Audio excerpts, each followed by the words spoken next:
later on in invading Libya and killing that leader, which of course at the time we said that was troubling only because because of what the Libyan model had yielded us. So they agreed to give up their arms program, but also, and we're going to hear what Bolton had to actually say on that in a second. But also, think about the fact that Donald Trump, an American president, actually fired his national security advisor, or forced him out, because the dictator of North Korea didn't like him.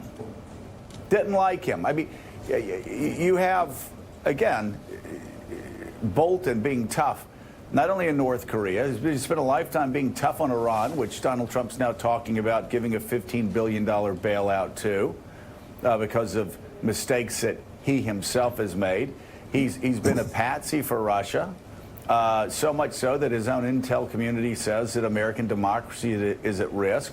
The Taliban, I mean, Bolton wasn't sufficiently pro-Taliban enough. Donald Trump wanted to invite, near the anniversary of September 11th, the Taliban to Camp David.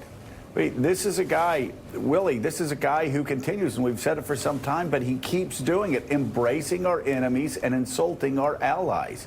I don't think John Bolton was ever going to fit neatly into that sort of ideological construct. Yeah, and Wes, as I said, when you look at John Bolton, he has had a series of ideas, a series of policies he's pushed through the Bush administration. He's always been who he is, and President Trump knew that coming in. So then on the way out the door to criticize him for all those things when you welcomed him in is a little bit odd. But yes, what jumped out at me is exactly what Joe pointed out when I listened to the president. He said Kim Jong-un didn't like John Bolton, didn't like the way he talked about the Libyan model, and so therefore that's part of the reason I couldn't keep the guy around. It's I mean, I didn't understand the selection of John Bolton, right, so I can't say I shed a tear watching him exit. But it is interesting because there is no concept of a Trump foreign policy. There's no concept of a strategy that we're actually employing. It is watching how he has treated not just the people who are sitting in the seats. I mean, we're still going on areas where we have people who are sitting in core positions in the Trump administration that are either acting or the place is completely vacant, right? There is no level of consistency about what we're actually trying to accomplish in all of this. You know, we've had, I guess, great discussions and notes being passed between, North Korea and the United States. Love letters. Yeah. At the same time, can anyone argue that the behavior of North Korea has gotten any better during the Trump administration? We have ourselves in a position where we have serious conflagrations that are building up all around the country and no stability in terms of who's actually there to address it. You know what's interesting, Wes, and given your background, it's even more interesting. When you were sent to Iraq, you were sent there by a commander-in-chief, no matter what you think of the politics of the decision to invade Iraq, who had the temperament, had the consistency, had the judgment, had the sense of an objective that sent you and thousands of others to a theater of war.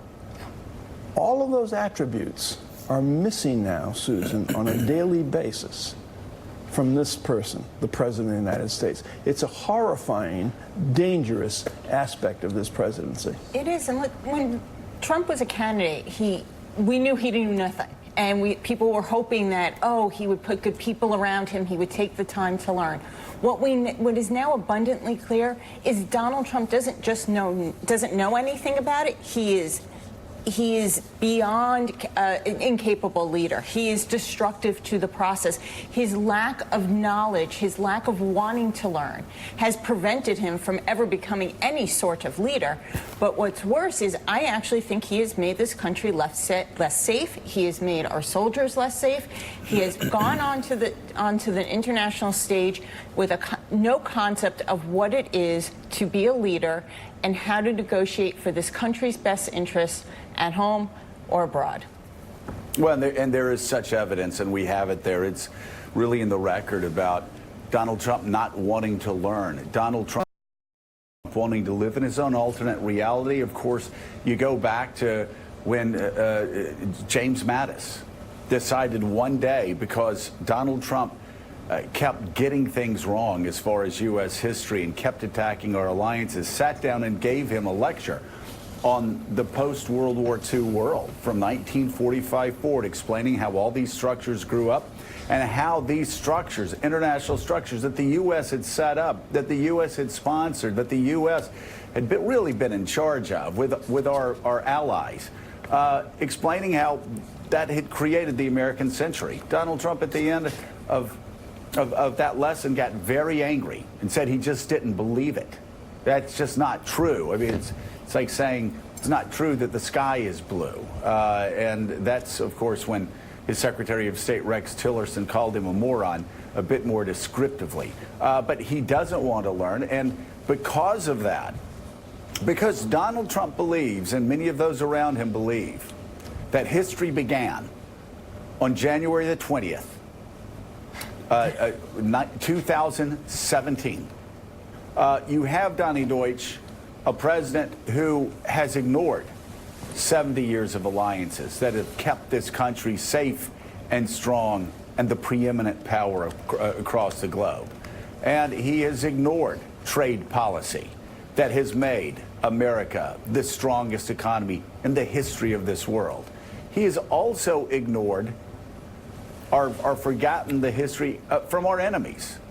And so think about this. I mean, there are patsies for Donald Trump in the Trumpian press who continue to defend him no matter what he does. Some people who were actually never Trumpers who now suddenly have rushed to his side because he's powerful and an election's coming up. So they're anti-Trumpism.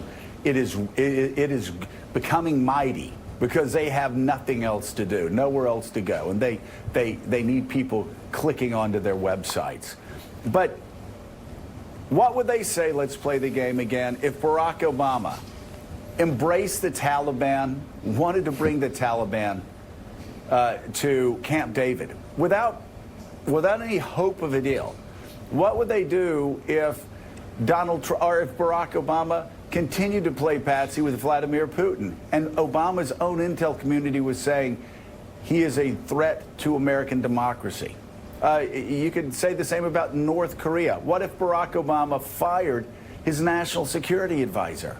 Because the tyrant that runs North Korea, that continues to fire missiles every week, didn't like his national security advisor. I mean, and now we're hearing that Donald Trump is actually mulling giving Iran a $15 billion bailout. A bailout that actually he's flirting with this $15 billion bailout, despite the fact that he is the reason why there would have to be that bailout, because he pulled America out of the nuclear deal. I mean, this is such a disaster, and it's laid bare in front of every Republican, every conservative, every Trump supporter to see. And I just wonder, what are they? And also, Donnie, and you'll get this, and then I'll shut up. I wonder why the Democrats are so weak.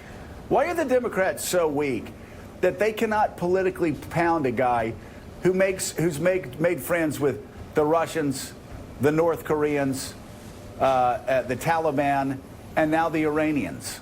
Joe, I'm glad you moved to the Democrats. As far as Trump destroying everything that came before him, you know, I've worked with CEOs, and the weakest, the tiniest CEOs are the ones that come aboard and have to break everything or disacknowledge anything before them because their sense of self is so small and so tiny. I've worked with those CEOs. As far as the Democrats, and I'm sure we're going to talk a lot about the debates, I really hope tonight, one, if not all of them, shows leadership and understand the game is not single-payer health insurance. The game is we need to rid ourselves of this ogre and go at him strong. And the very speech that you gave throughout the night, I would like to hear Joe Biden, I would like to hear Elizabeth Warren. That is what a leader would do. Nothing else matters right now.